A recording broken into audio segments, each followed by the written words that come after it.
that people are talking about all across the state, for sure. But here, there is a lot of focused conversation about it. And one of the things that's important to understand is the process and how we get from the concept to the legislation. You know, everybody, do you guys remember the cartoon, How a Bill Becomes a Law, you want to sing the song. In Connecticut, it's a little different than what happens in the federal government. And that is, we propose a bill at the beginning of the session, and if midnight on Sine Die, the day that we end our session, it hasn't passed, it is dead as a doornail. It doesn't exist anymore, that particular legislation. So we're kind of starting again every year. So we're always under the crunch of getting it done by that midnight hour.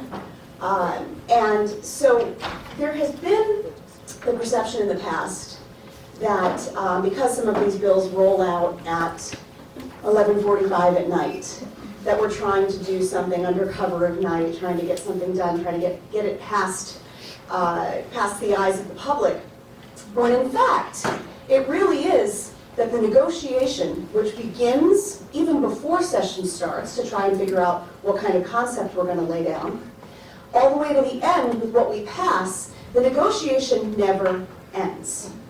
Right up until we pass it. That's when we finally have agreement. And it's agreement among our own caucuses, so all of the Democrats in the House and all of the Republicans in the House, there's conversation there, the same in the Senate.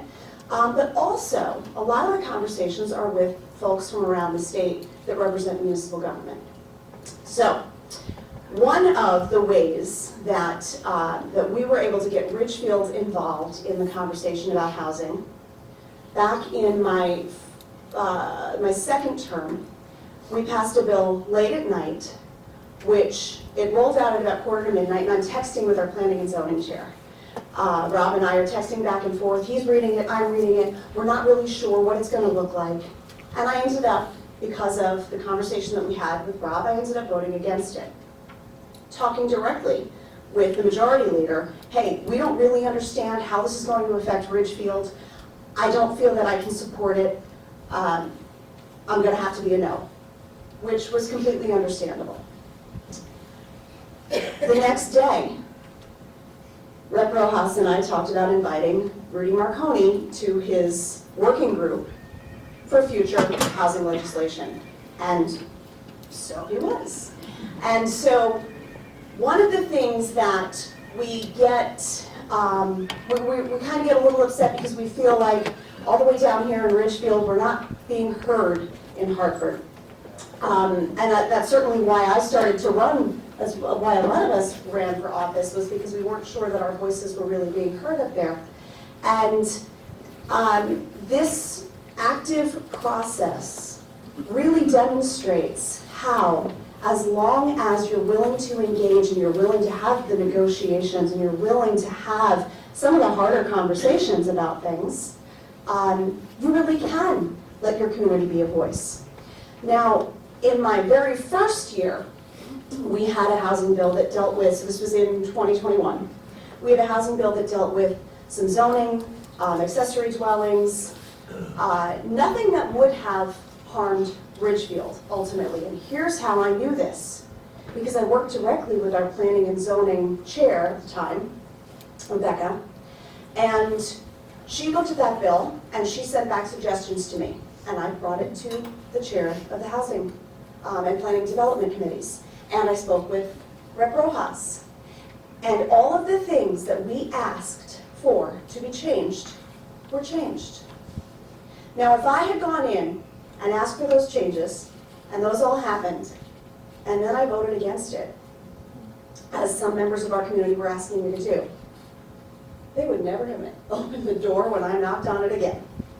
So the idea that we need to be able to collaborate, and we need to be able to work together, is one that really permeates through each of the committees, each of the chambers, and it's an idea that is we stay true to.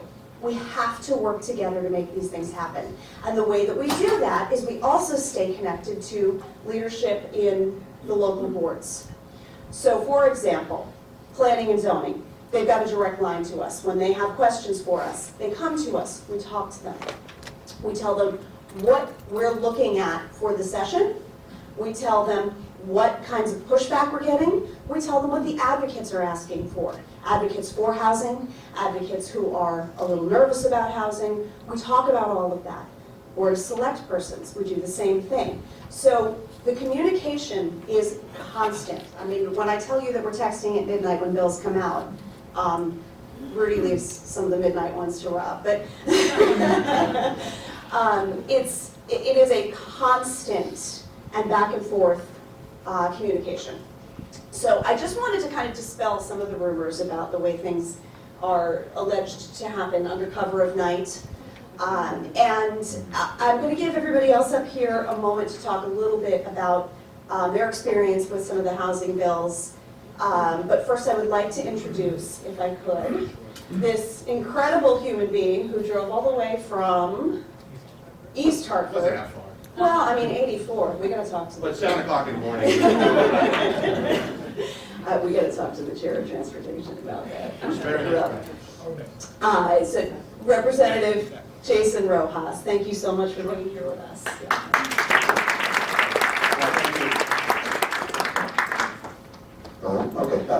Good morning, everybody. Thank you so much for being here. Amazing crowd of people. Really glad you all showed up, because I did drive an hour and 15 minutes to get here. But it was a beautiful Saturday morning drive, and I take every opportunity I can to visit communities around the state to really understand what are the concerns out there. Obviously, there's a lot of debate about housing, but a lot of it, I think, is really muddled, largely because a lot of the conversations take place on social media.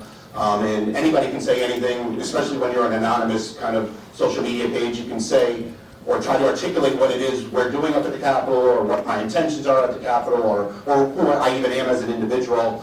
And this might be shocking to you, but most of the time is largely inaccurate. So I think it's really important for opportunities like this for us to come together as legislators.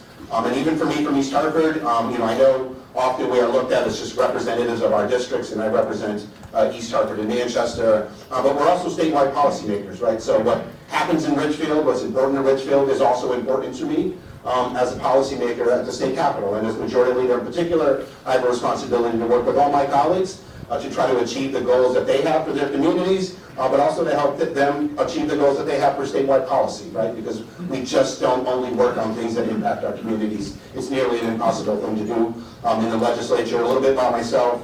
I was born and raised in East Hartford. I'm in my 9th term, so this is my 17th year up at the Capitol. I had the privilege of chairing the Planning and Development Committee, which deals largely with municipal issues. Then I spent some time as chairman of the Finance Committee, dealing with tax policy, and then I was lucky enough to be elected by my colleagues to serve as Majority Leader in 2021. And I can explain a little bit about what that job entails. But I don't serve on any committees the way that my colleagues do, because it's largely my responsibility to manage the legislative process. And that is, when all of the committees are done reporting out their work at the end of the committee process, myself, my team of deputies, and my staff, we read all of the bills that come out of committee on a week-to-week basis. So some weeks it's 10 bills, some weeks it's 15 bills, some weeks it's 100 bills. And we spend largely our evenings and weekends reading all of those bills to understand them, and then we get together on Monday and make determinations about where those bills need to go. So if there's something in a bill from the Education Committee that is the cognizance of, say, the Children's Committee, it needs to be referred to that. It doesn't have to be referred to that committee, but it should be referred to that committee for additional review by that committee. Our Republican colleagues have the very same process. So they review all the bills, they make determinations about where bills should be referred, and then we actually get together and talk about it, compare notes, share ideas, and then compromise on things. Naturally, they would like us to refer bills to more places, because the more you refer a bill to committee, the greater likelihood the bill might die if they're opposed to it. And obviously there are bills and we don't want them to die. So sometimes, we usually take some of their recommendations on referrals, but we don't take them all. But it's a far more collaborative process than I think people really realize and or appreciate. And I always throw this data point out there. At the end of the legislative session, the Minority Leader, Vinnie Candelora, and myself, the Majority Leader, will vote together 85 to 90% of the time. Right? Most of the work that is done at the Capitol is bipartisan, unanimous or near unanimous. Now, the 10 to 15% of the things we disagree on, those are the bigger issues. Housing is probably one of them. Tax policy is another one. A lot of the social issues fall within that 10 to 15%. But overall, and I say this all the time, you should be proud of the legislature that you have here in Connecticut, because it really is a collaborative process, and there's a whole lot more bipartisanship than you might see on social media or that the news might report. And that's not a knock on the news, but they're not going to blare a headline out there, oh look, they agree, right? That's not particularly newsworthy. What they will report to you are the things that we disagree on, because that tends to sound more interesting to people, right? But I don't want us to lose sight of, particularly at a time like this when there's a kind of a loss of faith in our major institutions in America, in particular in our legislative process. It's important to remind people that it is working here in Connecticut. There are a lot of good outcomes, many of which you'll never hear about or read about, because we always tend to focus on the ones that we disagree on, but it's really important to remind folks that a lot of good work is doing. I'm pretty passionate about housing. I talk about housing policy a lot. I think it comes from, I see housing as being at the nexus of many other public policy questions that we have to deal with, whether it's economic development, whether it's the environment, whether it's transportation, whether it's public health, whether it's criminal justice and public safety. I argue that housing is at the nexus of that. And housing has a real difficult history in our country. It has a difficult history in our state in terms of how we have allowed housing to develop, and the impacts that it has on opportunity and providing people opportunity. Right? I'm guessing that many of you moved to Ridgefield for all sorts of reasons, but usually it's for opportunity. Much like my parents coming to Connecticut from Puerto Rico in the 1960s, they came to Hartford for opportunity. Then they had an opportunity to move to East Hartford, where I was born and raised, because they were looking for opportunity. I grew up in low-income housing, and now I'm a homeowner, and my brother's a homeowner, and my sister's a homeowner. So that's the role that affordable housing can play. That's the role that multifamily housing can play. It's really about providing people opportunity for safe, affordable, and accessible housing. And I know that's not without challenge, but because now that I own my own home, and maybe many of you own your own home, it is the biggest economic investment that you will ever make, right? It is the greatest creator of wealth. So naturally, when something is proposed that you determine to be a threat to the biggest investment you're ever going to make, you're going to express concern about that, and that's completely rational.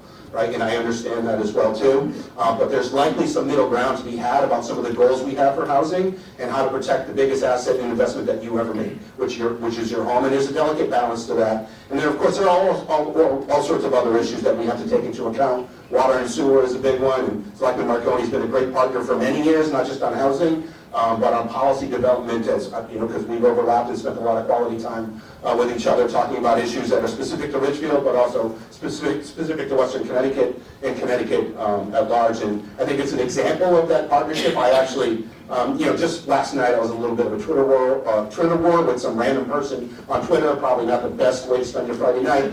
I didn't extend it too long, but I was taken aback by a comment that he put on my feed, like, why do you hate local control, right? So I had to put it out there. I don't hate local control. Local leadership is actually key to anything that I want to see accomplished around housing, and our local folks know best what works for their communities and what doesn't. I think what often gets confused out there is that somehow the guy from Hartford doesn't care about what the people in Ridgefield think. I absolutely do. There is nothing that we can jam down any community's throat and actually expect the outcome that I want to happen to actually happen. Right? So that's kind of one of the things I want to put out there. I respect local control. I value my community, the hometown I grew up in, as much as all of you value the community that you grew up in. And I think that's an important thing to impart all of you who are taking the time on a Saturday morning to come out here and participate in this conversation.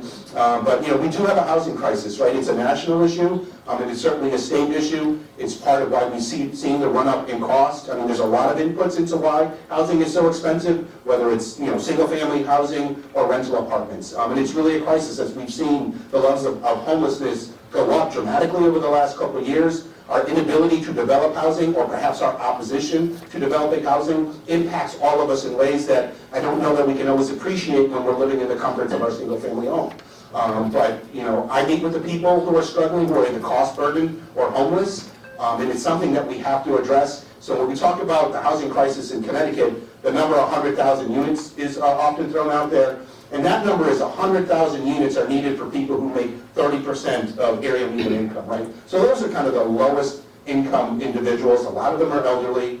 A lot of them are just low-income people. A lot of them are people who are working and can't afford to live anywhere else. So that 100,000 unit number is just for those folks at that end of the income spectrum. If you broaden it out to 80% or 100% of the area median income, we're talking about 300,000 units across the state of Connecticut that are needed because we haven't allowed housing to be developed. And there's lots of reasons why. One of them is zoning. It's not the only one. Land costs are very expensive. Access to water and sewer is an issue. Access to transportation, getting financing, construction, labor industry is very limited right now. So it's not just zoning. I think people throw that out there as a way to simplify things, oversimplify things. I throw out zoning because it's one of the most cost-effective things that we can do. Right? It doesn't cost nothing for a community to evaluate their zoning policies, but it certainly doesn't cost $600,000 in subsidy per unit to build a unit of affordable housing. I tend to take kind of more a conservative Republican approach to this. I think there are too many regulations in place which are making it difficult for housing to take place, and we're not allowing the marketplace to respond to the demand. And that's an unusual position for a liberal Democrat to take, but that's what I am. That is my understanding of the issue, and it's something that can be done at the local level. It's something that can be done at relatively little cost, and I think there are economic benefits for all of us if we allow more development and more housing to take place. And that's not to suggest, as some will suggest on social media, that I want a 100-floor tower in your single-family neighborhood. Nobody at the legislature is suggesting that, right? No one. But that is the graphic that is used, I think, to scare people into being opposed to something that is impacting us all.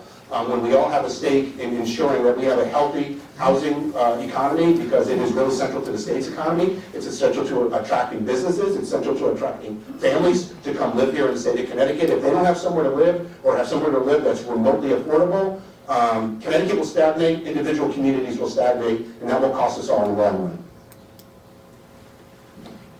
Thanks for that heck of an overview. I'm going to hand this over to my senator to the right, CC Marr. Hi, I'm not going to talk that long at all. I am State Senator CC Marr. I represent Wilton, Westport, Weston, Reading, half of Ridgefield, the lower half, part of New Canaan, Darien, and Stamford. And I want to welcome the first select woman of New Canaan for joining us this morning, Deanna Carlson. We're talking housing all the time, so it's nice to have her in the audience. And I am the chair of the Children's Committee, just so you know where I am. I'm chair of the Children's Committee, vice chair of Human Services, chair of internships, and I sit on Energy and Technology, Environment, and the Judiciary Committee. And I'm here to hear from you, so I'm going to pass the mic on to State Senator Julie Kushner. Good morning, and I'm State Senator Julie Kushner. I live in Danbury, about 2 houses away from Ridgefield, in the Ridgebury section of Ridgefield. I have served in the legislature. This is my 4th term, and I am chair of the Labor Committee. I'm vice chair of Appropriations. I serve on executive and legislative nominations. I serve on education, children's, public health, and a variety of subcommittees of appropriations.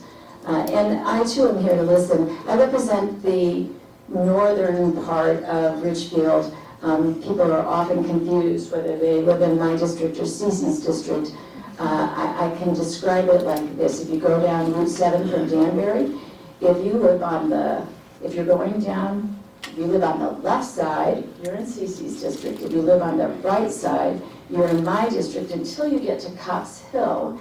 And then my district turns right over to North, and then up to Worcester, and then over to 116. So it's a little bit jagged and hard to figure out, but you know, we're always here to help you understand whose district you live in. Given all of the signs that are out during election time and the fact that we had an election last year, I'm sure many of you are familiar with us. Housing is a really big issue for all of us, and the needs in different municipalities differ. I live on Old Ridgebury Road, that's why I'm so close to Ridgefield, and really close to Boehringer. And on our road, there has been for many years a big hotel right off the highway. Many of you have probably been there when it was once the Sheraton, then the Crown Plaza. And over the years, and I've lived here for 31 years in that same house, I've seen so many changes in that particular venue, and they haven't been good. They've all sort of been a steady decline from what was once considered a really upscale hotel where major events were held in Danbury, down to recently where it wasn't well maintained and was never full. And eventually, during COVID, it closed and never reopened. That a developer came in and was desired to make that into studio and one-bedroom apartments and offer a percentage, I think it's only 5%, which is unfortunate, but is affordable, deed-restricted affordable housing. And he also offered to make the first 2 floors, to really donate them at $1 a year to a makerspace, to the hackerspace, an innovation center, which I think is really important for all of our communities. And there was resistance in my neighborhood about what that would mean for our neighborhood. And I came out and spoke in favor of it because I knew that building was never going to be a hotel again. It was never going to be a commercial property again. And to me, the need for housing in our town is extreme. And so I felt like this was a positive change. And I knew the architect that was going to build it, I knew it would be beautiful. And that's something that is an example of where I saw an opportunity to offer something really positive for our whole city and for the community. So, it is, if I always like to think there is I should tell this story too. I live in a house that was built in 1873, and it's beautiful. And it backs up to what is now the Reserve in Rivington. And when they went to build, I think about 2,800 units, housing units in that neighborhood, I will tell you, we lived with blasting for 20 years. We still have blasting to this day because they're adding new units above our house. It was a disturbance. My husband wouldn't go in that neighborhood for the longest time. And then I started door knocking in there and realized these are really great people who live in that neighborhood, who have beautiful homes. And someday when I can't get up the stairs to my 1873 house that are not code, I may want to live there because it might be, and a lot of folks from Ridgefield have moved there, by the way. And so, development is tough. My kids played in those woods for many years, and it was hard to see them become housing units. But in the end, I do think it's something that has benefited our whole community. And so, that's sort of where I'm coming from, and I know each community is different, and I'm here to listen to you as well, but I did want to share sort of my own personal experience in this arena. Thank you. Good morning. Thank you so much for coming out. I am Sada Constantine, your newly elected state representative for the 42nd District, which is all of Wilton, the part of Ridgefield from the fountain westward, simply put. And because I got really confused on Julie's description, I was like, oh, we need a map up here. But I drive through it all the time, going up to Harvard. And then also part of New Canaan. Hi, Deanna. Hi, Rudy. So I am Vice Chair of Finance, Revenue, and Bonding, and I serve on the Education Committee and on Energy and Technology, along with Representative Steinberg here. And listen, we are here to listen to you. I know the intros have gone on for a while, so I will hand it over to Jonathan. Thank you. Since I'm not supposed to be here, I will try to be brief, but I probably won't be. I'm Jonathan Steinberg, State Representative for most of Westport. I'm in my 8th term, year 15. I'm on Public Health Committee, Environment Committee, and co-chair the Energy and Technology Committee. There will be no questions on your electric bills today. I want to make it clear. Connecticut has a lot of challenges. We have a lot of densely populated areas and old infrastructure. Housing is becoming perhaps the keystone issue for our state. And I confess that I had some issues with some of the bills that we had before, either planning and development or housing, because I was concerned they would have a negative impact on my community, Westport. And in some occasions, I was actually a bit of a ringleader in keeping some of those bills from happening. But it didn't feel like a victory. I wasn't happy about it because we weren't solving the problem. And I vowed to Majority Leader Rojas that I want to be part of the solution and not continuing to simply extending the problem. Whether the number you're using is 90,000, 100,000, 130,000, we definitely need housing here in the state of Connecticut. We need it at really all income levels. We needed it in the cities and in the suburbs and in rural areas. But the affordable housing program we have is critically important to meeting the needs of people who don't have a lot of options. And every community has a role to play in this. In many ways, I'm very proud of what Westport's achieved. We have a very robust inclusionary zoning plan, put a lot of effort into that. We've achieved one moratorium, we're well on our way to our second 830G moratorium. We have pioneered middle housing, the use of affordable ADUs, affordable dwelling units. And most recently, we created an affordable housing trust fund, so that funds that come to the town, and mainly through fee and lieu, could be applied towards actually creating affordable housing in the community. In fact, we have a bill before planning and development this year to change a small part of the statute so that Westport can use that money to actually acquire land in the right places for us and actually facilitate affordable housing in the community. I think if we're going to solve this problem, every community's got to figure out what works for them. There has to be some local control. The most important thing that I've tried to communicate to my colleagues is that it's going to go down easier if we engage communities, we work with communities, we provide incentives for communities, rather than sort of the rubric we've been under for many years, which is 830G is viewed as a punitive type of way of trying to accomplish things. I'm hoping we're shifting towards the engagement part, where it's not a matter of local control, it's a matter of collaboration between First Select people and the state of Connecticut to come up with good solutions. I'm hopeful that maybe this is the year where we're going to get to that good common ground place where we can move the ball forward, because every year we don't build this housing, we're falling further behind. It makes us less competitive, it creates less opportunity for people. We have to find a way for every community to do its part.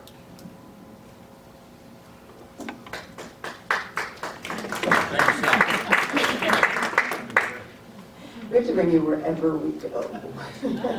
At this point, I really think we have a lot, I know there are a lot of questions in the audience. I know that there's a broad range, actually, of concerns related to housing, related to zoning, related to local, for all of the communities who are represented here.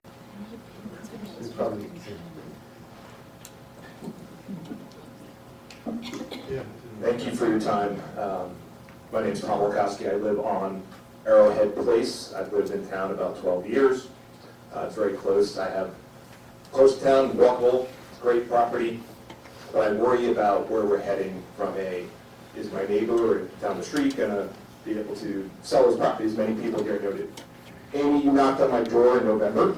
I spoke to you for a period of time on a number of these points. My pointed question, and I think you told me that there is the ability to do an 830G moratorium. Where is that? When are we going to get this in place? I feel like we're going to end up in this kicking the can down the road. Are we going to be able to put in place?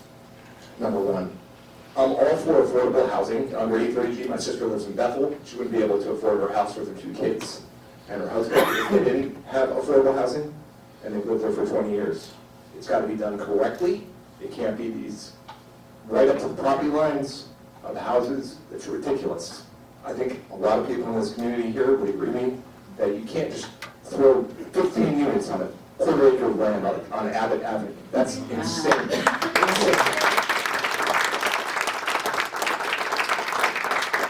elephant in the room here that no one is addressing is, when are we going to get this 830G moratorium in place? What needs to happen? Is it going to happen? I look to you, Rudy, as well. What do we need to do? The moratorium that's being considered by planning and zoning right now is not going to be, as my understanding, is not going to get solved. The 830G is going to override it.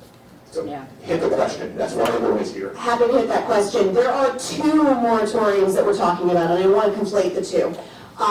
Ridgefield has applied outside of 830G entirely for a temporary moratorium on multi-unit housing, and adjusted it to recently, correct, to something a little less than all multi-unit.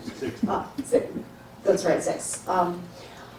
The moratorium on 8-30G is a completely separate moratorium.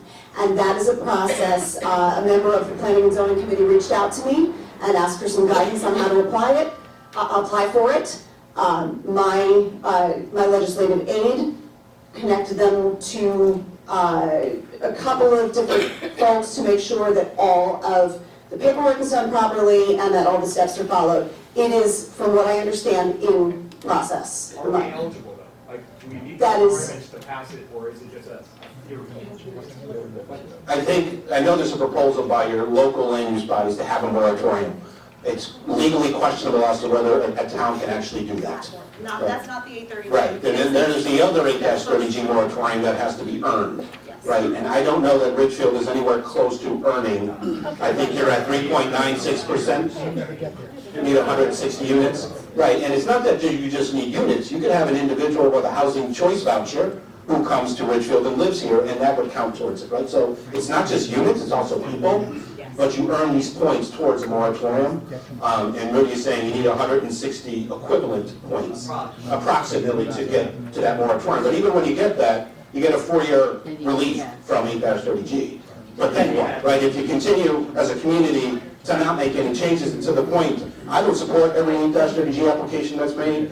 I don't think every proposal is a good one, just to set the record straight on that. But I think developers are looking to develop in a community because it's attractive to invest here. But if the community was zoned in such a way where developers had an actual option to build in places, they likely would not go build in communities, in neighborhoods that you're concerned about. And I don't like it when developers use 8-30G against communities either as a threat, right? I think it's unacceptable. I've had bills to try to hold them accountable too. So believe it or not, I'm with you on that more than you probably think. Question, if I may? We're just trying to maintain some level of order today. Hi, thank you for your time today. My name is Bob Jewell. I am a 55-year resident of Ridgefield, and for 27 years I've been proudly helping property owners build affordable housing here in town. In 1969, when my family moved here, my dad was a 28-year-old firefighter with 2 young kids. He was able to afford a house in Ridgefield. Since that time, completely impossible. By the way, with regard to an affordable housing 830G moratorium, Ridgefield had one from 2014 to 2018, and so Ridgefield is not yet eligible for that. I'm not sure if folks have been following what's been going on in Vermont. Vermont passed a law called the Home Act. The Home Act allows 2-family homes and multifamily homes as of right throughout the entire state of Vermont. On Friday, I filed a text amendment application with our Planning and Zoning Commission to allow 2-family homes in every residential zone in Ridgefield. In addition to that, I've expanded in that text amendment the use of ADUs, including deed-restricted ADUs. So if anyone says that they're in favor of affordable housing without a further development, then please support that bill. Otherwise, if you keep saying that and you don't support that bill, you're not in favor of affordable housing. You're just here to object to everything. Thank you.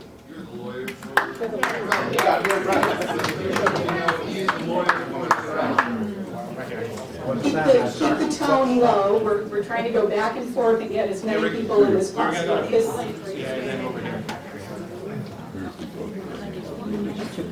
mean, it would help. I'm all for Feedback, maybe if you could keep the speech part of your remarks shorter and ask the question, that'll allow us to get to more people. Yeah, sure, no, I'm not against comments too, it's just we're trying to allow as many people to participate as possible. And we'll keep our answers as short as possible too. Mostly just some thoughts for the state as a whole. I think we need to really be comprehensive about it, taking into consideration, like some of the people said, housing, the aesthetic. Julie, you had mentioned that with this property right by your house, the architect was great. And when you look at, there was an inn on Main Street here, and they made those buildings look like they fit into the town. And I think one of the things that's like ticking people off about the restaurant that's being sold is you have this beautiful looking thing, and now it could become some ugly block, okay? And I think including aesthetics, environment, transportation, green spaces, walkability, those are all things that are really important. And when we think about, you were talking about 30% of the mean income, but my kid's gonna be graduating school and your kid's gonna be graduating, and if they earn a minimum wage job, that puts them at $32,000 a year and change, to be fair. And we want our kids to be able to come back here and live here. So affordable housing is something, not everybody wants their kid to come back and live with them. We want them to be like we did. No, seriously, like where you can go and you can live. And honestly, I like that two-family thing because you can put a second apartment in your house to have your parents move in, or your kid could have a separate dwelling. But I think one of the things that really is important is the transportation. There's no trains up to Hartford from here. My kid comes home from Madison, and the number of trains from Ridgefield,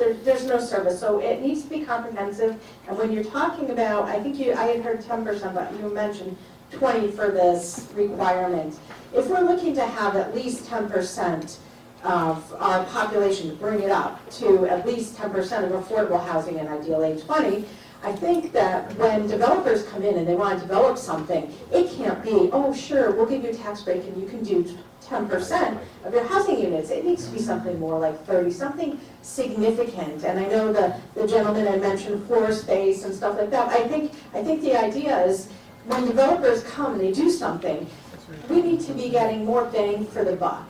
So we need to have more affordable units and not just at 30% of what the median income is. It needs to be affordable by our kids if they want it, and by our seniors who hopefully will still be able to be on Social Security in a couple years. So anyway, anything about transportation, Europe has fabulous, you can go any town to any town, and you don't have to wait half a day to get a train. So my child can't even go from Madison to New Haven, because there's one train.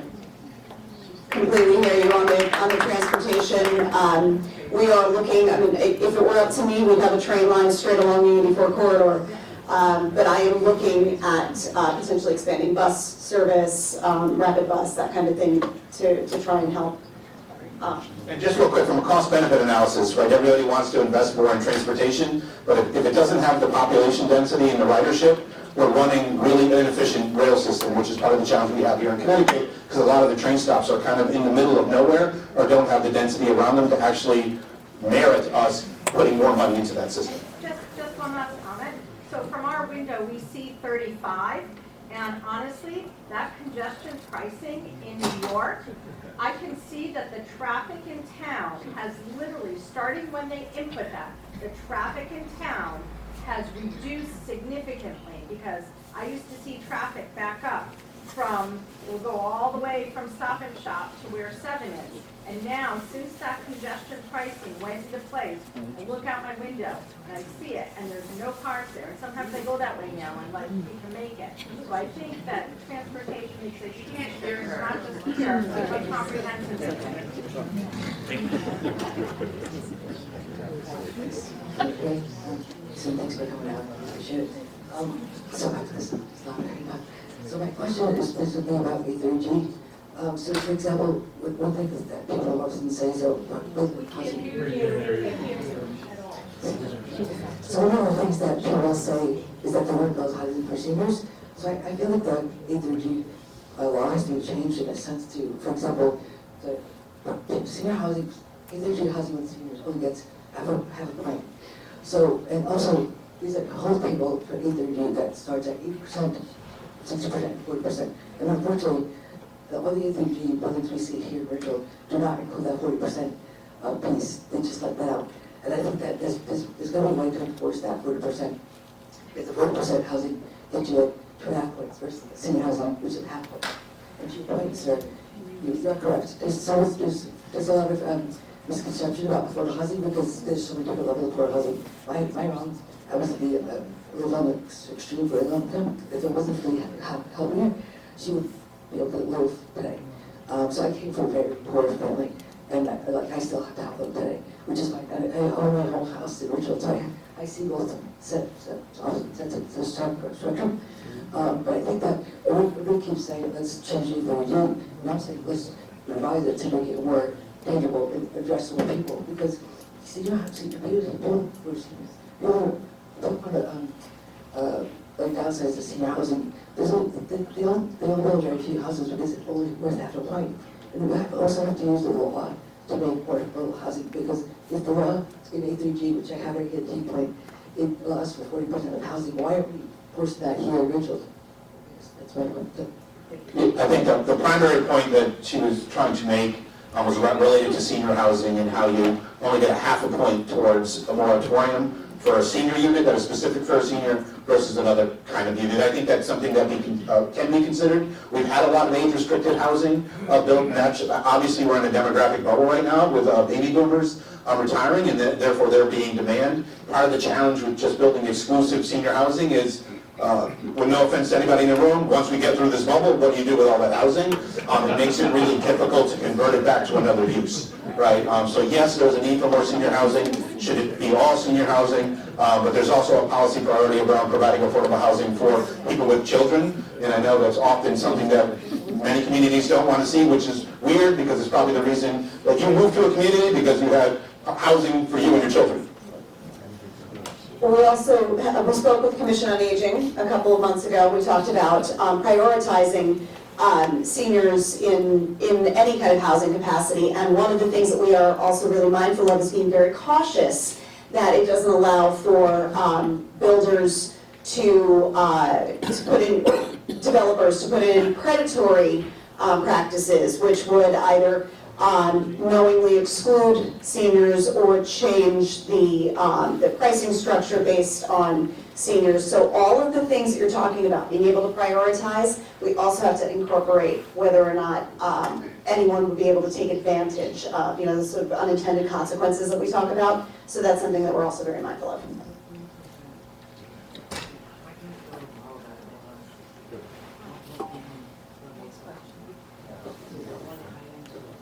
Not here, thing. Good morning. Hi.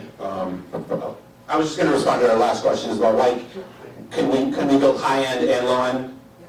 That's what's happening now.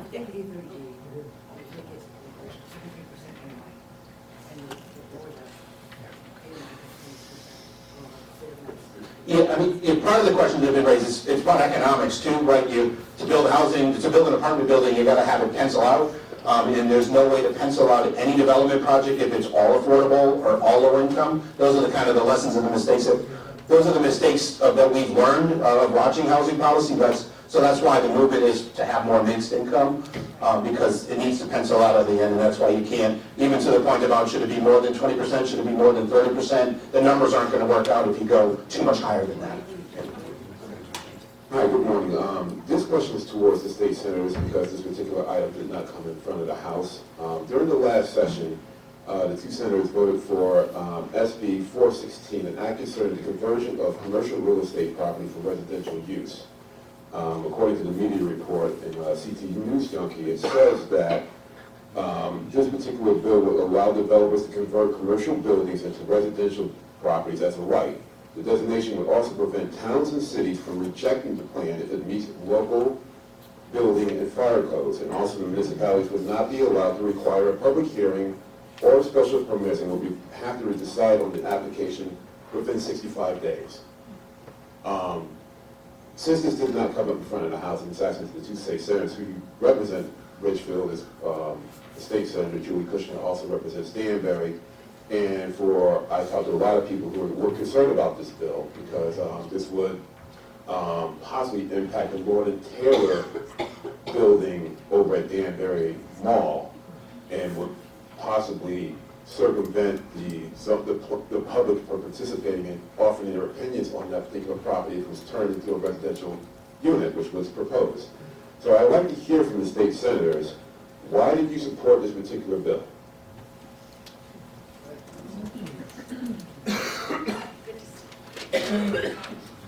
It's a second.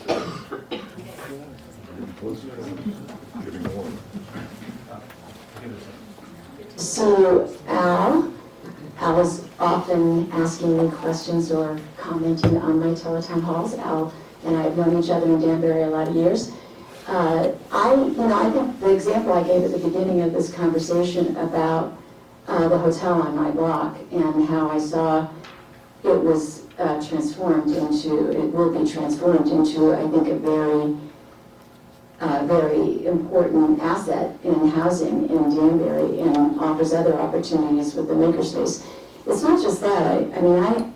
I have a daughter who, when she was in her 20s, lived in a commercial building that was transformed from an old mill into residential housing, and it was wonderful. And she was not making a lot of money at the time, and it was affordable. And so I think these are opportunities, and often these commercial buildings are in commercial zones, which also I think is a benefit because a lot of people don't want to see it built next door to their house. And so, I think these are opportunities. As to the aspect of it where there was no public hearing allowed, and I think that outweighed the importance of the bill and the importance of having this transformation in our state, and I felt that that was the essence of the bill. I do appreciate that in Danbury, when we were considering the residential use of the hotel, there was a public hearing. There were several, actually, and I was able to participate that as a resident, and I think that was valuable. So I don't, a lot of times when we're looking at bills, we're weighing the positives, even if there might be something in that bill that we're not 100% on board with. So thanks. We have never met out, but I appreciate the question. I will only really have to echo Senator Kushner's comments because we know coming out of COVID, so much commercial real estate had been left fallow, empty, which means that it's bad for the owner of that commercial real estate because they're not getting any income, but they're still paying taxes. So how can we make it work for everyone? We know we have an enormous housing crunch in our state and across the country. We need more housing. Now, I know that not every commercial building can be turned into just like a transition within the same existing structure. It can't always happen. But to Senator Kushner's point, I also agree the cost-risk ratio of the public hearing piece to allow for that commercial real estate to be developed into housing was worth that particular decision on my part. I do think that sometime, and also because it is in commercial zoning and usually not near residential, it also changes up the nature of the impact on neighborhoods. Right now, we know in Wilton there is a very large development being proposed. It's in front of PNC right now. It's gone through multiple iterations, but they're actually taking down an old building right next to a train station.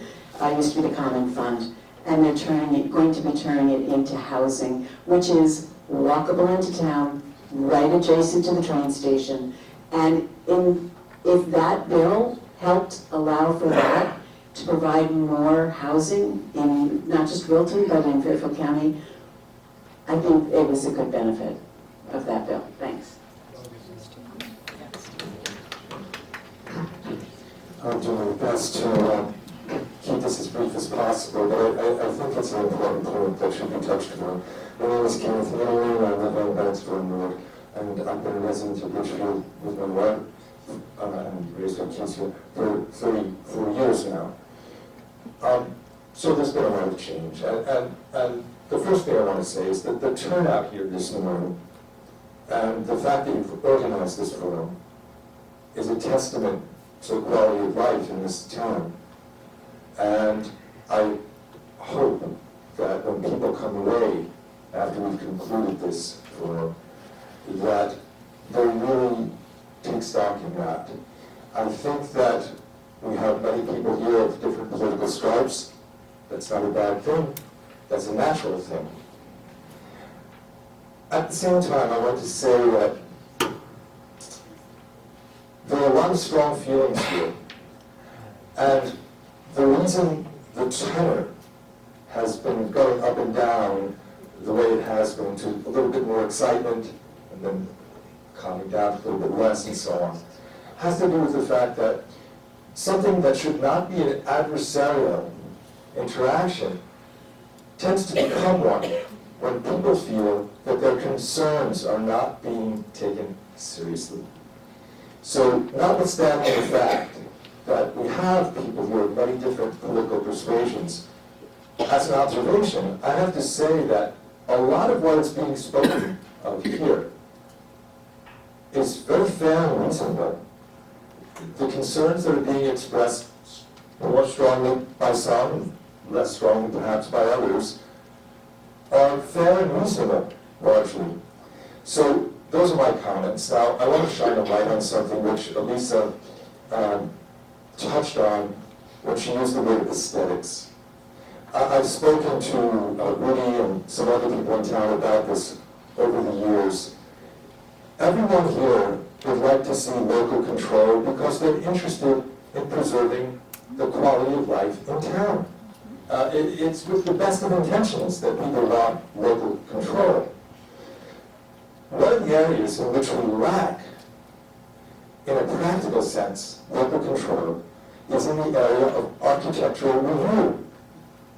The town does not have an architectural review policy with teeth in it. There is no elected official in the town, as far as I know, please correct me if I'm wrong, that has any real authority. And I think everyone here would agree that it's sort of a boogeyman in the back of everyone's mind when they hear these trigger phrases and trigger words like low-income housing, affordable housing, development of two-family homes, multifamily dwellings, et cetera, et cetera, et cetera. What people are thinking of, and may not be given specific voice to, but it's there in the background, and I think helping to elevate this feeling of an adversarial interaction that happens, is what is it going to look like? So when you're talking about commercial properties, as Julie was speaking about, in my opinion, it's an excellent idea. It's the Crown Point Hotel, I believe we're referring to, the former Crown Point Hotel. There are many, many wonderful things to be said about that idea of repurposing that building. However, there's no reason that taking a property in a commercial zone and repurposing it, even in the manner that's been proposed, and I'm in favor of that, I hope it will happen, there should be other considerations that are taken into account as well. What's it going to look like when it's all done, including the landscaping, including the parking areas, et cetera, et cetera, et cetera. We've had our own issues here in town, and I'm sure people are giving voice to, I certainly have, when the state came in and insisted that there be better signage, even on Main Street, and the way the renovation happened on Main Street, and we have, let's say, in certain people's opinion, I happen to be one of them, a lot of unattractive things happening because there was a struggle, I'm sure, between local control and state control. So I think we all agree that there should be a healthy measure of local control, but that has to include architectural review, attention to aesthetics, where there is real teeth. Otherwise, people are going to be afraid. And when people are afraid, you're going to have them raising their voices in ways that you've heard here, and in ways that are far worse than what you've heard here. Thank you. So I want to respond briefly because before the redistricting, I represented Bethel, a part of Bethel. And I did go on a walking tour of the transit-oriented development that they had done downtown Bethel. And one of the things that was stressed was the architectural integrity of the projects. And it really impressed me because I totally agree with you. A lot of this has to do with insisting on architectural integrity in the design, because not just for all of us in the community who want to see something developed that looks beautiful, and by the way, the Crown Plaza Hotel, they already painted the outside in a way that is interesting, and they're lighting it in a way that's interesting. So it's already been improved over what looked more like a blighted building.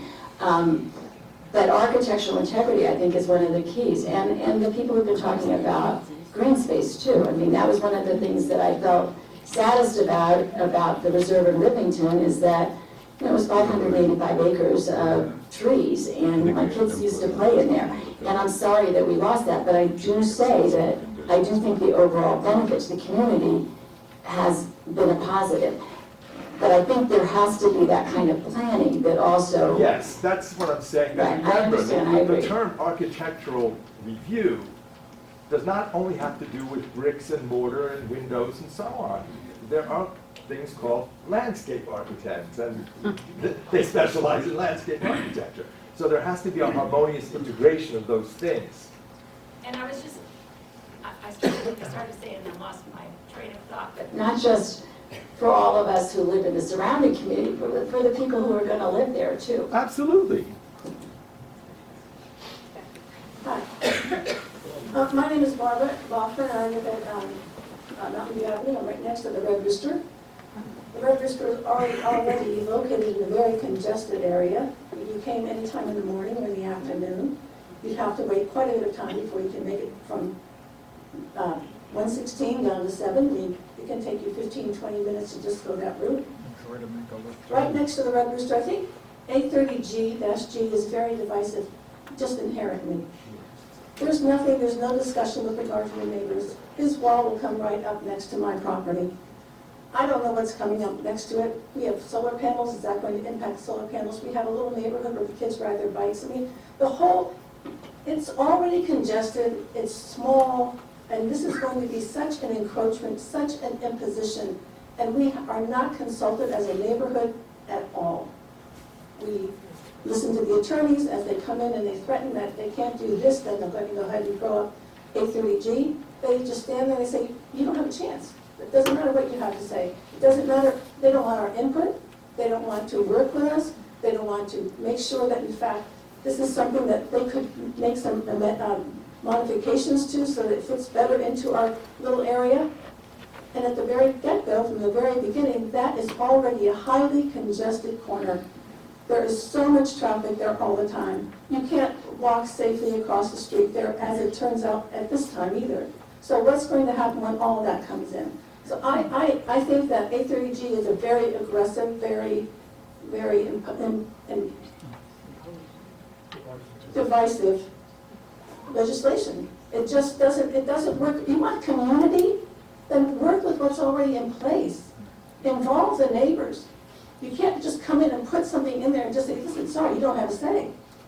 This is greatly impacting our house personally. It's greatly impacting the neighborhood. And I know the traffic is already so bad. What's coming next, we can only imagine. So I really think there's a lot to be considered. And I don't think it's about having affordable housing. I don't know of anybody who doesn't want to have affordable housing. But there is a place for affordable housing. And it's not where there's already so much congestion.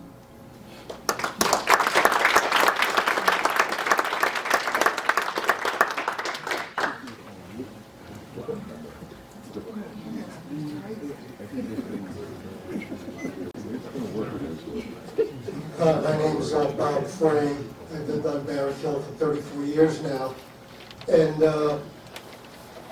I think we can all agree that maybe at this point, the greatest success in Ridgefield and in the surrounding towns in Fairfield County and probably a lot throughout the state, the biggest advantage 830G has had is to developers, not to the towns themselves.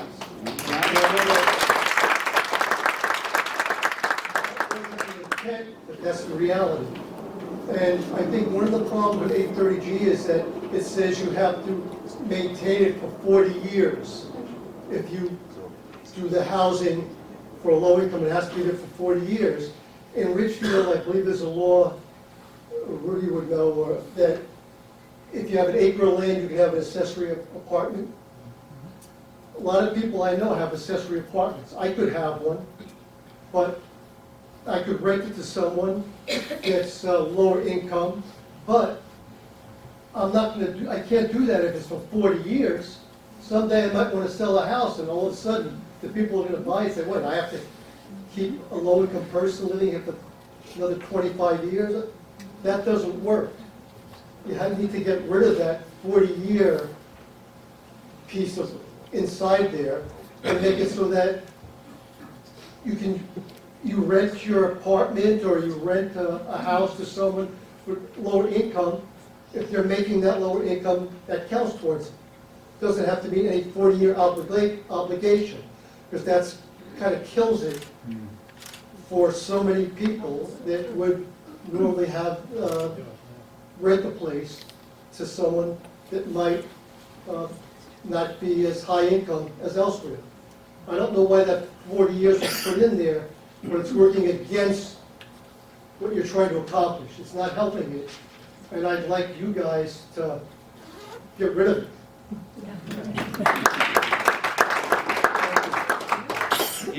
Just quick, the 40-year requirement is to actually guarantee that it remains affordable.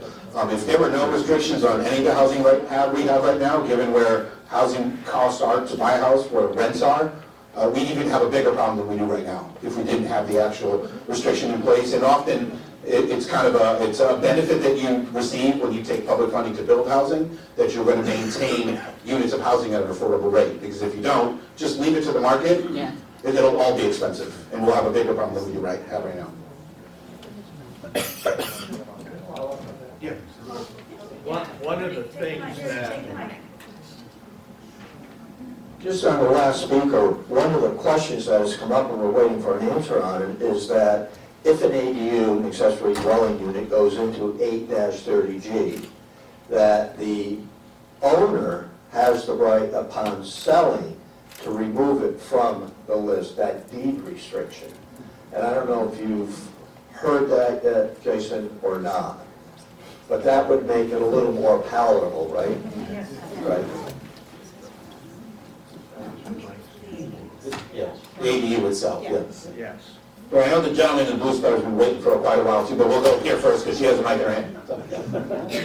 Hi, my name's Karen. I've lived in town for about a decade. So I think a lot of what the community objects to with the H30G and other things that emphasize deed restrict affordable housing is it's very limited.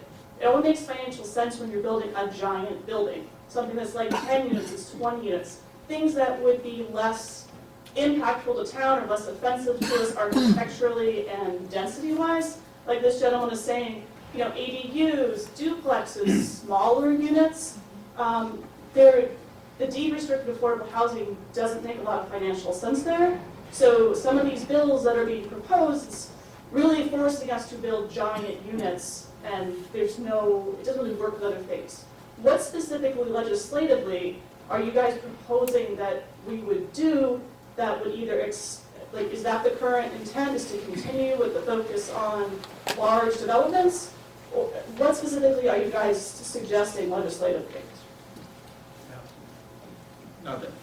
Thanks for your question. I made a change to 8-30G last year, that if a community zones as of right for middle housing, 2 units, 3 units, 4 units, that you get points towards moratorium. So that was certainly not without controversy from people who usually consider me to be an ally, but I was actually trying to help meet towns where I'm hearing they are, right? Which is, can we build some smaller scale units and still get credit towards a moratorium, which in my opinion shouldn't be the end goal. The end goal should be to develop housing. But I'm actually moving in the direction of where I think a lot of people in this room are, in terms of encouraging more middle housing. And your center of town here does allow as of right for middle housing. You're not going to get points for things that already exist. For any changes you make in the future, you would get credit for that. So I think that's an indication of the direction, moving in the direction that I think you were concerned about.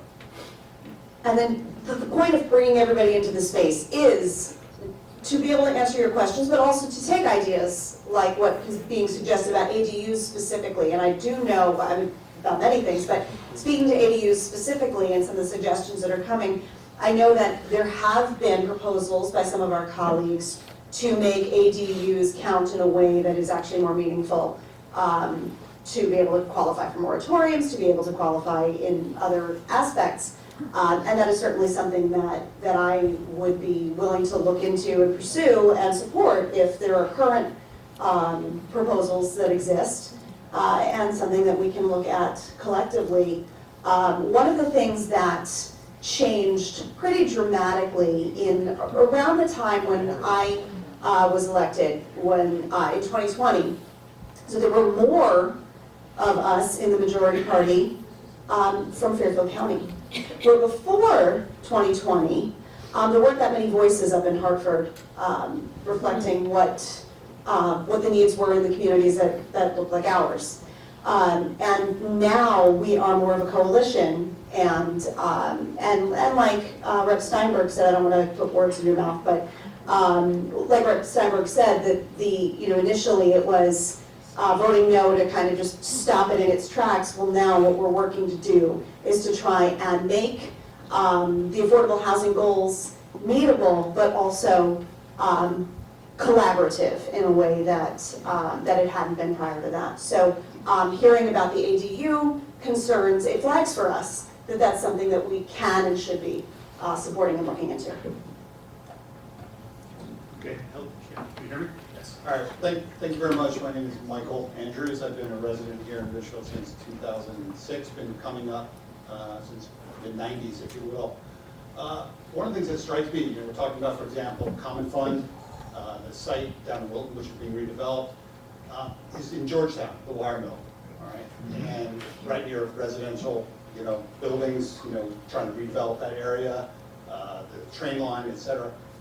To have faith in government, if we can't even take a building like that and turn it into something that can be used by large numbers of people, affordable, market rate, whatever, how can we believe that something like this is going to work? Why not concentrate on what is already there, fix that, okay? And then move on to some of these other issues.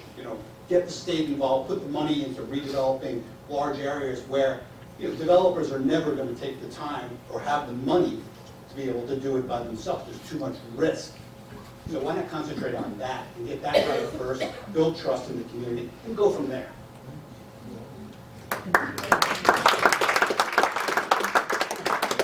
Just really quickly on the wire, on Gilbert and Bennett and the wire mill, do you want to take it over? Oh, I was going to say a few things, but if you want to, go for it. I'll start and Rudy will finish. How about that?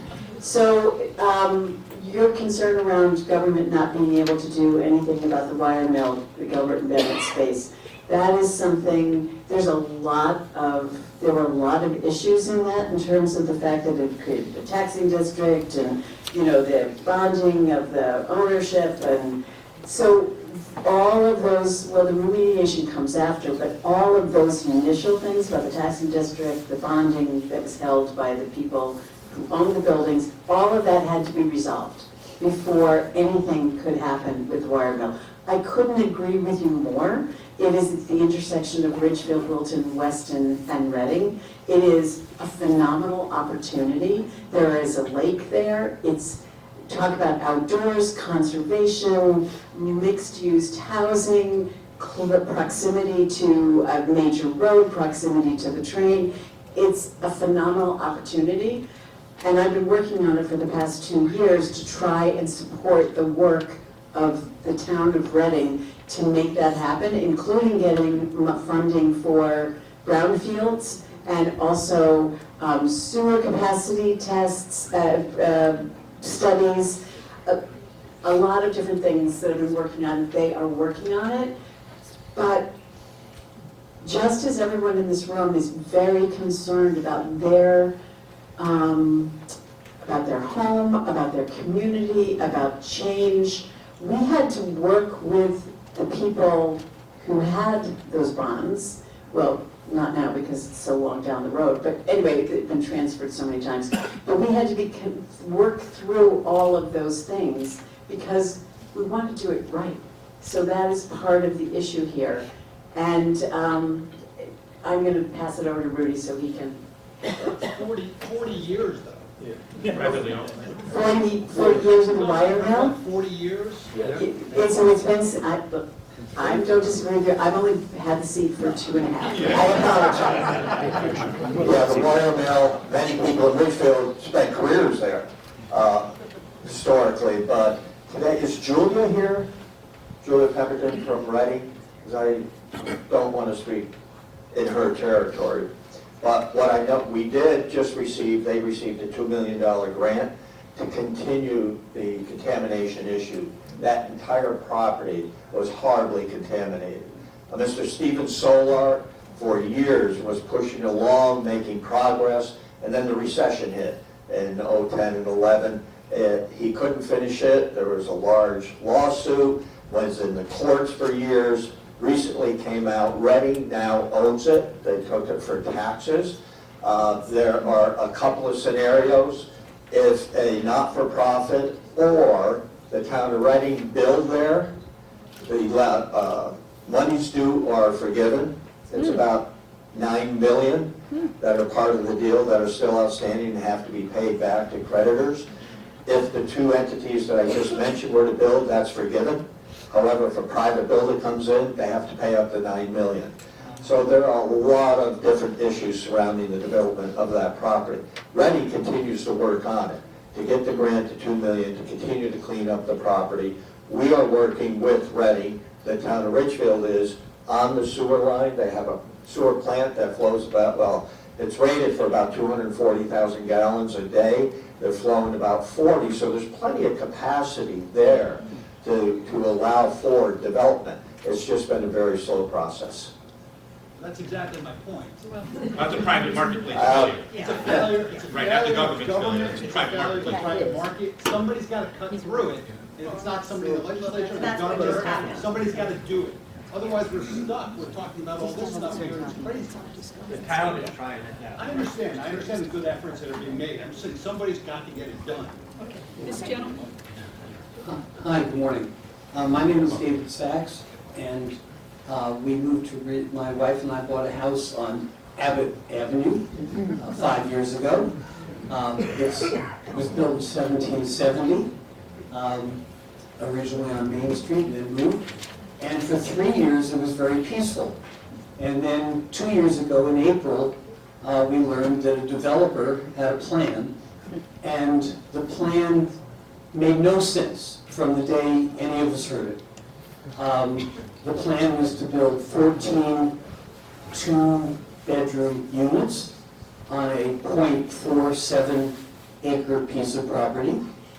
Interestingly, there was already a permit in place to build 3 units, which is what the zoning would allow. What I've been grappling with for 2 years now is I keep thinking there's got to be a better way to have the plan of 830G, which is to incent communities to have affordable housing, more housing, with, in this case, it was like he was given carte blanche. The day he declared there was going to be 830G, he could show up with a plan that made no sense to anybody who's seen it. He's fortunately bought a piece of property that abuts water that leads into the Titicus River. So he's gone twice now before the Wetlands Board. If that weren't true, we'd be putting 14 two-bedroom units on that piece of property would double the size of the people on that piece, on the whole street. It would make, the street is narrow enough that you sort of have to slow down if there are 2 cars going by each other. It makes no sense. So I keep thinking, there's got to be a way to modify. What I worry about with 830G is it's not as if somebody said, well, you want to build affordable housing, that's great. You can build 5 units on a piece of property that would normally let you only build 3. But this is like, do whatever you want. And we were told loudly and clearly, planning and zoning has no say whatsoever. Had it not been for the wetlands issue, we'd be looking at a monstrosity in the middle of a community of single-family houses. There are a few multiple-family houses, but it makes no sense. And so I don't know the answer, but I figure that's why you all get paid big bucks to represent us, right? So I keep thinking, is there not a way to modify? In other words, I understand the spirit of it, and a lot of it makes sense to me. What troubles me is that it's like all bets are off. Show up and declare 830G and you want to build an 800-bedroom unit in the middle of a neighborhood, oh, go have a good time. That doesn't make any sense to any of us. So I find myself wondering, is there not a way to modify something so you don't give up what your goal is? But right now, this feels like we were told loudly and clearly, if it hadn't been for the wetlands issue, he could have done anything he wanted to. Nobody could stop it. No way, no how. And that's troubling. And it's not a matter of being adversarial, it's a matter of if there is a law, can anybody look at it and say, you know, this is unanticipated consequences. We didn't plan it that way, but I've been living with this for 2 years. It has cost us as a community thousands of dollars. We've hired attorneys, we've hired wetlands experts, we've hired engineers, all for what? I mean, and it just doesn't make sense to me. So I didn't go looking for this discussion. I didn't even know how to spell 830G before I bought the house, but I do now. And so I wish you would consider some way to think about, you don't have to give up the goal, and you don't have to give up what you're trying to do, but I wish somehow you could think about modifying it so I don't think any builder should have he could have built 3 units and called it a day and gone on to make his fortune somewhere else. But he looked at it and he was smart enough to know that if he declared 830G, his first plan was 14, I mean, you could come over and see the property, it's about half a mile from here. 14 2-bedroom units, back to back to back, on this piece of property. Then his big modification when he got turned down the first time was, oh, I'll only build 10. So now he's suing the town, he's suing the wetlands board, he's suing everybody in sight, and none of it makes any sense. And yet I feel for you, because I know what the goal is, but I don't think this is doing it, okay? So.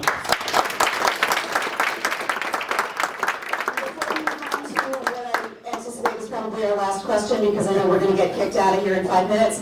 I do want to assure you that when we're talking about, with our colleagues, about what our concerns are with 830G and when and how we feel things should be modified, I know that I'm personally referencing Abbott Avenue.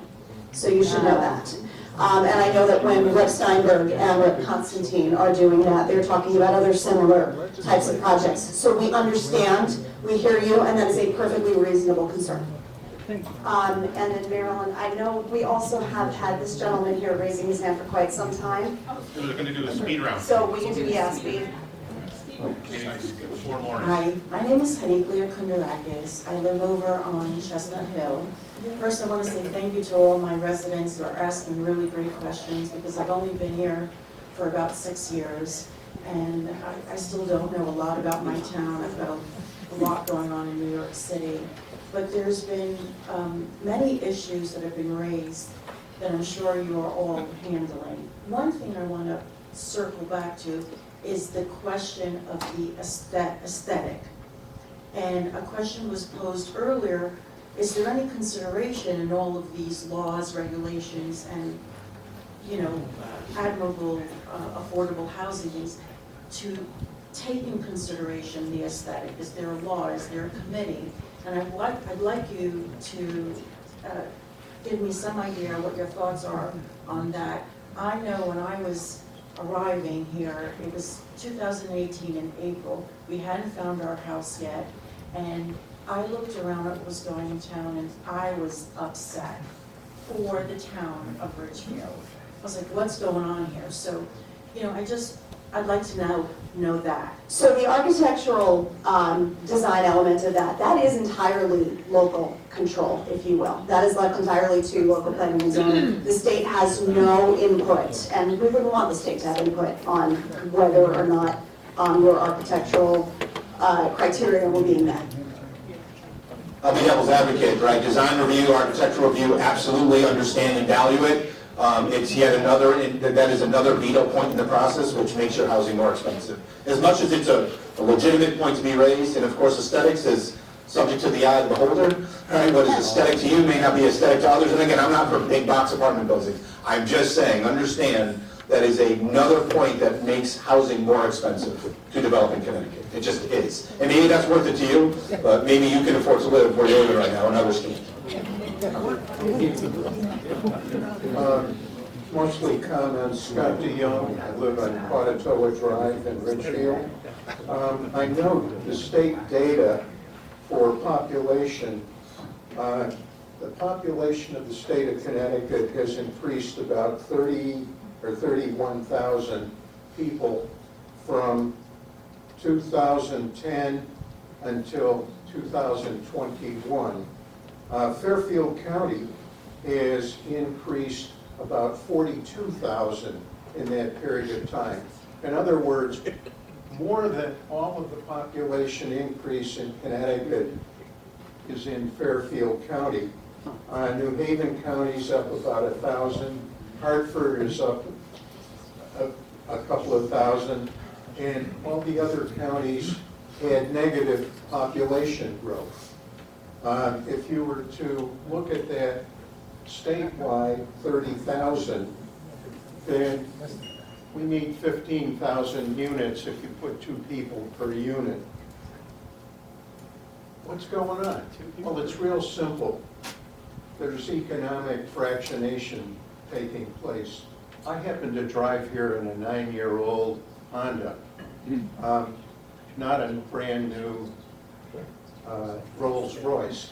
Why is that? Well, my wallet's a little thin for the Rolls Royce. I'd actually prefer to live on the water on Long Island Sound. My wallet's a little thin for that. So all of the population increase, and I would say to you, your parents came here to better themselves. I'm sure people move, people change because they want to better themselves. It would be nice if our kids could afford to live here.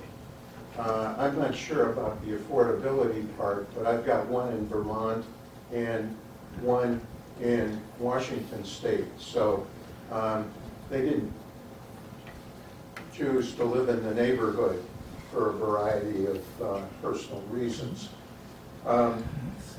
This problem will never be solved, good intentions notwithstanding.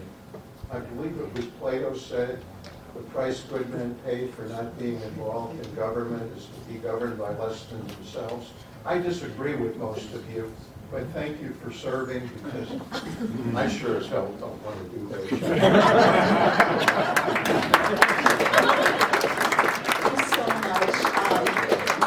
Thank you so much for doing everything that you have done to try and get as many of these questions answered as possible. But they do need us to exit. It is 11:01. I want to just say a few things really quickly about the next time that we will all be together. March 15th, we will be back in this room with the League of Women Voters Meet Your Legislator event, where we'll be answering questions about a variety of legislation that is on the table, legislation that has potential to pass, and also to answer some questions as well from the community. We are also planning to be in this space. I've got an incredible team of people back there who came down from Hartford to help us, some of Rep. Rojas's team, all of these outreach guys who are here, and they're going to help us plan monthly events so that we'll be able to stay in this space as regularly as possible and be able to raise your concerns. But in addition to that, please do not hesitate to reach out to each of us. We are always available. Sometimes it's a little hard to schedule things based on the availability of 4, and for today's event, 5 of us. This was the only date that we could actually all come together until probably March, late March. So please keep in mind that we are always available to you by email, by phone, and we will be making appearances once a month.